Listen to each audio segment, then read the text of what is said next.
really awesome video game. All right, heyo. Um,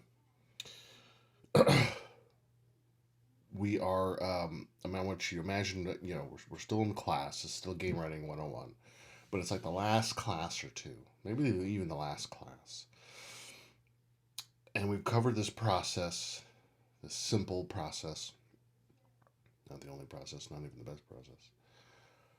And I'm going to spend like the last class talking about how to break into the industry. Instead of just watching a movie, we'll do something hopefully useful to you. And people ask me for advice. It's usually a young person, possibly still in like college or shortly thereafter, and they ask me, often enough, how to break into the game industry. That doesn't happen a ton. It happens semi regularly, and they'll ask. Sometimes they'll ask about, well, what is interactive, or how do you?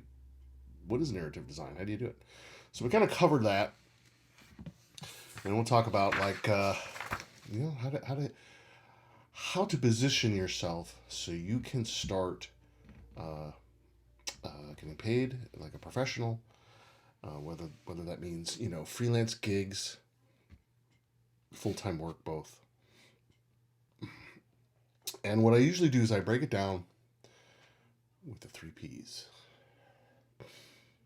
presentation, portfolio, and persistence. Pretty stupid, right? Okay, but hear me out. It's all pretty simple stuff, and it has worked. I've seen it work for a couple of these people that have, you know, um, asked me for advice. Not that I'm taking credit for all their hard work and whatever, but I think I probably helped. Probably didn't hurt. Um, we'll start with presentation in this video, and then I'll do portfolio, and then we'll talk about persistence. How to specifically, like, how to go and find jobs, right? We'll position yourself so that you can get freelance contract work. And if someone wants to give you, and if you see full time jobs, you apply for it. Great. But presentation, okay. There's a couple things that I'll tell people who ask me for advice. Again, usually are young people. Sometimes it's a writer though who's been working in maybe film or television or something and wants to get into games. Um, First of all, don't put stuff on your resume, social media profiles, your website. I don't want to see the word aspiring. I don't want to see the word, hopeful, aspiring narrative designer, hopeful someday game writer. Get rid of all that language. You are a narrative designer. And if anybody asks, if it says, well, how do you call yourself a narrative designer? You say, well, Ed Cannell said that I was. In fact, if you watch those videos, and especially if you do the homework, but if you watch those videos in earnest and you learn something, you email me and I'll send you back a personalized certificate. You can carry it in your wallet or whatever. Take a picture of it, have it on your phone, and you say, Ed Cannell. He said that I'm a narrative designer, even though I'm just starting out. Well, who is Ed Cannell? I'm not industry famous, really. I mean, I know people, but I'm not. I'm not like that. You say, well, he's written a bunch of shit. He's a legit guy. I don't know. He's done work. His name's in the credits of a whole bunch of video games. He would know. He's as qualified as anybody to anoint me a narrative designer. Big deal, right? You are a narrative designer. Yeah, you haven't done a lot of professional stuff yet, but you will. Get rid of any wishy-washy language. You are a narrative designer. Number two, same thing with your website, social media stuff, whatever it is. Focus. Okay? This is some advice that I've given to people who ask me to look at their website, ask me to look at their LinkedIn profile and stuff like that.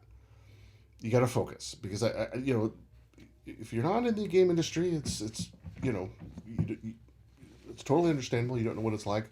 So sometimes people will say like, "Well, I'm a writer and a choreographer and a fortune teller, and I'm a professional, uh, you know, uh, professional wedding planner, all this stuff," and they just it's a gig economy, right? We do a lot of stuff, or maybe they think that they're going to get a job if they say, "Well, I'm an artist. I like to sketch," and they can, but they think that possibly being super versatile is going to get them a job in the industry. And by and large, I don't want to speak in absolutes here, but by and large, it isn't. By and large, one thing that hasn't changed over the years, as far as I can tell, this is April 2023. Um, we're looking for people who are um, focused and specific and who specialize. It's become very specialized, even within the different occupations. So what I mean is, we have in the industry, we have game industry. We typically have producers,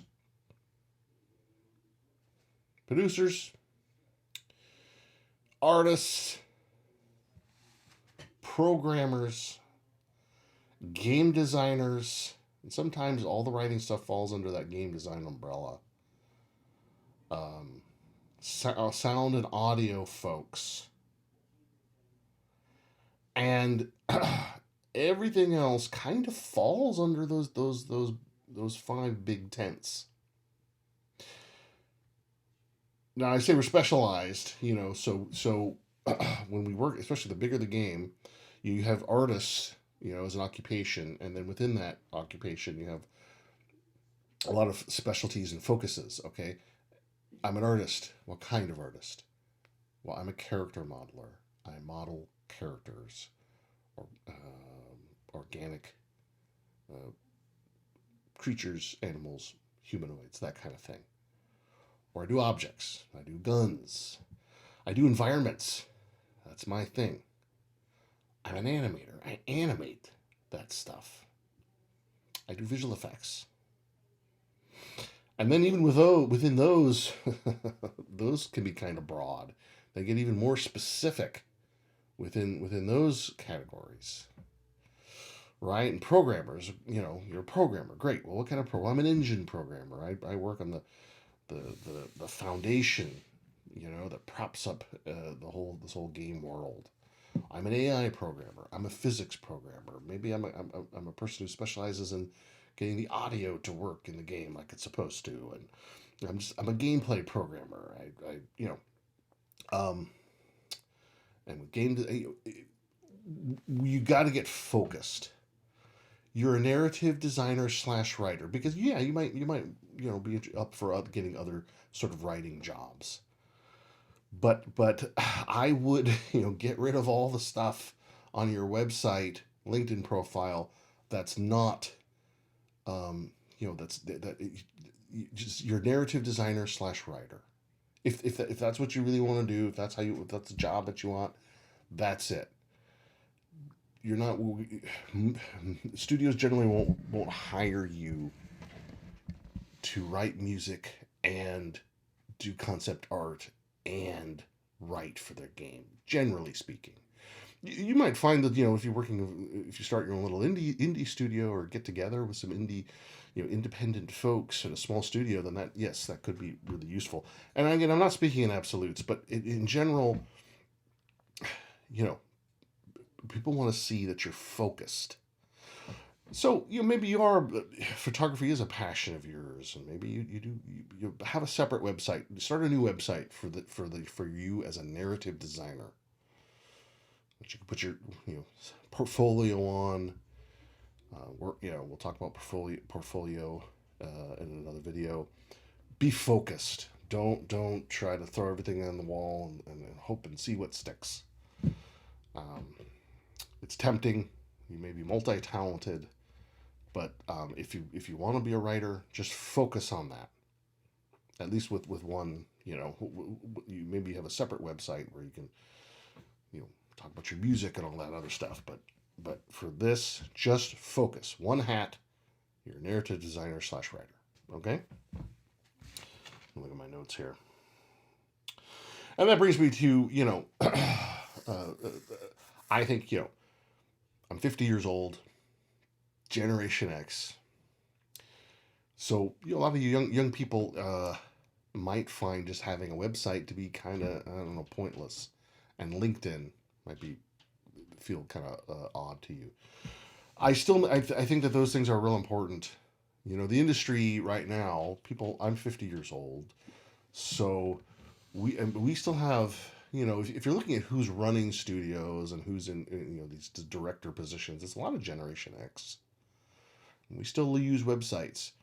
And I'm telling you, as weird as LinkedIn has gotten and as stodgy as it may seem, it's been a real source for me for finding work. People find me on there all the time. I've had people find me. One producer worked on a game that I worked on. We never met. We never worked together. I worked on this little Nintendo DS game, I think it was. 15 years later, he finds me. How does he find me? LinkedIn. Because every project I've worked on, every game I've worked on, I was listed on there on my LinkedIn profile. And he finds me, seeks me out, and hires me. And I worked for the studio he was at for a long time. And it was a great job.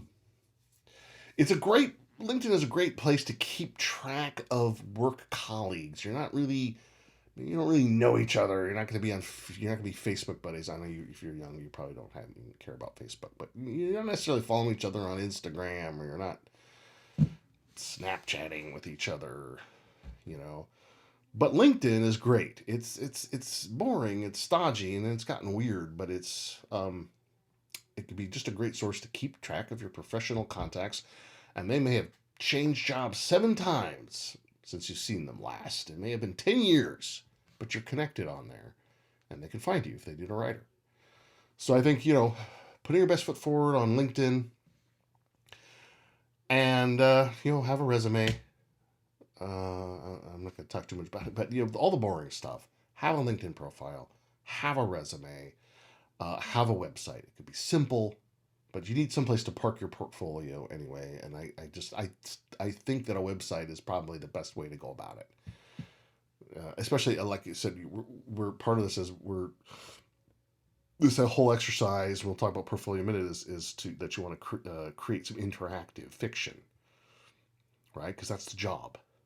It's cool to have short stories and other things on there that you're proud of, but what's going to separate yourself from the pack and show people you're serious about writing interactive fiction is if you've actually written interactive fiction and you have some to show. So, website is probably the best place to park that stuff still. Social media, look, I've noticed, I think millennials and whatever the hell the next generation is, I can't remember. Zoomers, maybe, something. You use social media probably differently than people my age, generally speaking. Much more active online, and just it was much more of a part of your life in your whole life. Generation X, we had the internet, but we were kind of young adults already by the time MySpace really came around, and it was just we're on there, but what's my whole point?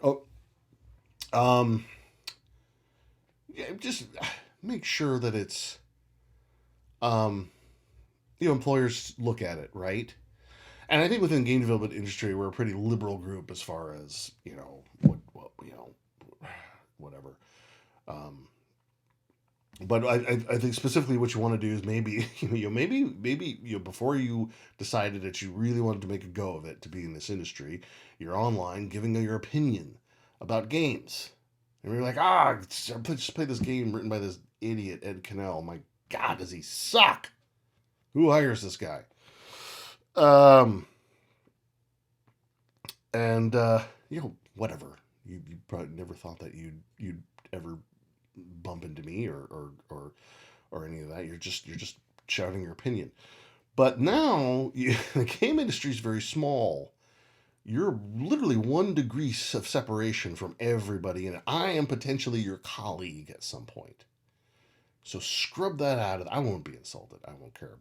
But scrub all that stuff. If you have anything where you've been like maybe maybe a little too opinionated about someone's game design or whatever, just scrub that out of there. You know. Tell them if somebody digs it up, you could say your account got hacked, whatever. But I don't know Shigeru Miyamoto. I've never met the person, but I know multiple people who have.